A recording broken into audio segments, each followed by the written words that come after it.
Então agora nós vamos tratar da oxidação do alumínio pelos íons cobre 2, né? Então vou pôr aqui o título, né? Oxidação do alumínio por íons cobre 2. Então, o que nós temos aqui? Nós temos um experimento aqui, seria, digamos, o tempo zero, tipo 0 minutos, exatamente no começo do seu experimento. E aqui eu diria que meia hora depois talvez já tenha terminado. Tempo igual 30 minutos. O que nós temos aqui? Em azul, você vê esse líquido aqui bonitinho, né? Nós temos uma solução de sulfato de cobre, CuSO4.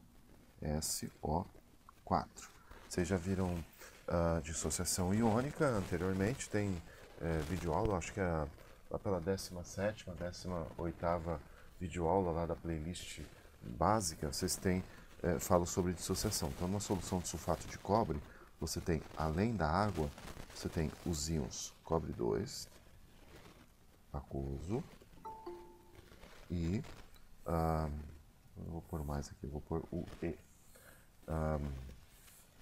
E os íons SO4, 2-, aquoso.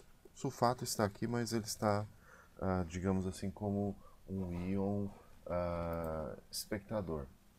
Então ele não está participando da reação.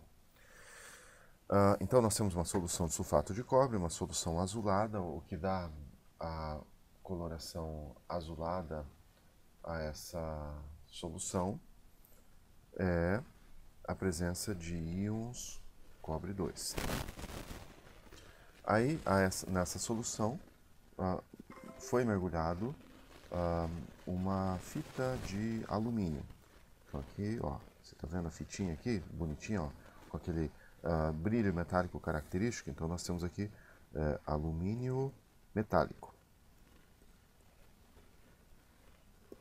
Bom, o que se observa depois de um certo tempo é que a solução deixa de ser azul e torna-se incolor. E na superfície de alumínio depositou-se cobre. Cobre possivelmente na forma de nanopartículas. Então aqui nós temos agora cobre sólido depositado na superfície do alumínio. De fato, essa fita de alumínio ela sofreu uma leve corrosão. Um pouco do alumínio se oxidou, né? Para dar elétrons para o cobre 2. E aqui o cobre se depositou. E por que a solução deixou de ser azul? Bom, é porque os íons alumínio não têm a coloração azul, são simplesmente incolores. Então aqui você tem, além dos íons sulfato, você tem agora íons Al3+. Então, o que aconteceu? Alumínio sofreu oxidação, o NOx passou de 0 para +3, e os íons cobre 2 sofreram redução. O NOx passou de +2 para 0. Bonita essa reação, né? Agora vamos pôr as semi-reações, né? Deixa eu puxar um pouquinho mais para cá. Então, vamos pôr as semi-reações. Ou vamos escrever as semi-reações. Eu nem sei se pela regra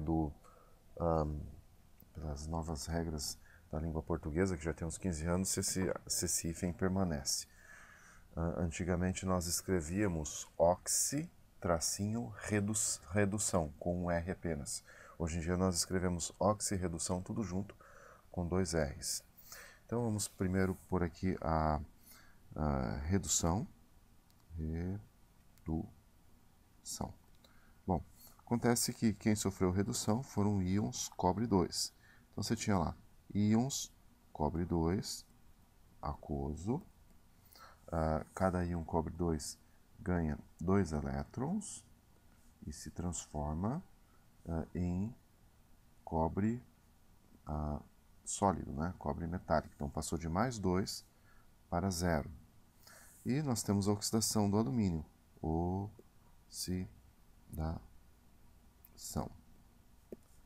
Então, o alumínio, que estava inicialmente na forma metálica, NOx 0, passou para a fase aquosa, como íon, alumínio 3+, aquoso. Então, sofreu oxidação. Quer dizer que cada átomo de alumínio que participou desse processo perdeu 3 elétrons.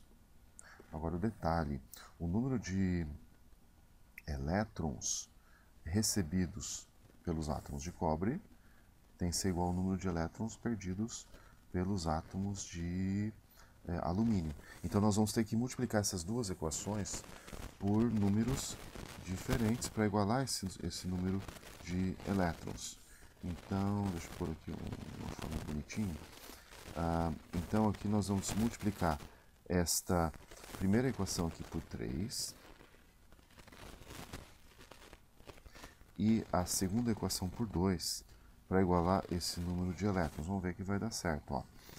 Então, ó, eu vou ter aqui 3 cobre, 2+, aquoso, mais 3 vezes 2, 6, né? 6 elétrons, produzindo então 3 cobre sólido. E aqui de baixo eu vou ter 2 alumínio sólido, que vai dar então 2 alumínio 3+, aquoso, mais 6 elétrons. Então, agora sim, eu posso somar as duas semi-reações para obter a chamada equação global. Repare que a flecha, a setinha da química, é como se fosse igual ao sinal de igualdade da matemática. Então, eu tenho aqui do lado esquerdo 6 elétrons, do lado direito 6 elétrons. Então, eu simplifico e somo as semi-reações. Então, eu vou ter aqui 2 alumínio sólido mais 3 cobre, 2+, aquoso, dando 2 alumínio 3+, aquoso, mais 3 cobre sólido, né? Então, o que nós temos aqui? O alumínio sofreu oxidação. Então, o alumínio, ao sofrer oxidação, alumínio sólido sofreu oxidação, ele provocou a redução dos íons cobre. Logo, o alumínio é o que nós chamamos de agente redutor. Os íons cobre 2 foram lá na superfície do alumínio roubar elétrons do alumínio, provocando a oxidação do alumínio. Então, ao sofrer redução, os íons cobre 2 provocaram a oxidação do alumínio, logo, os íons cobre 2 constituem o que nós chamamos de agente oxidante. Agente oxidante. Joia, né? Bom, por essa aula acho que tá bom, né?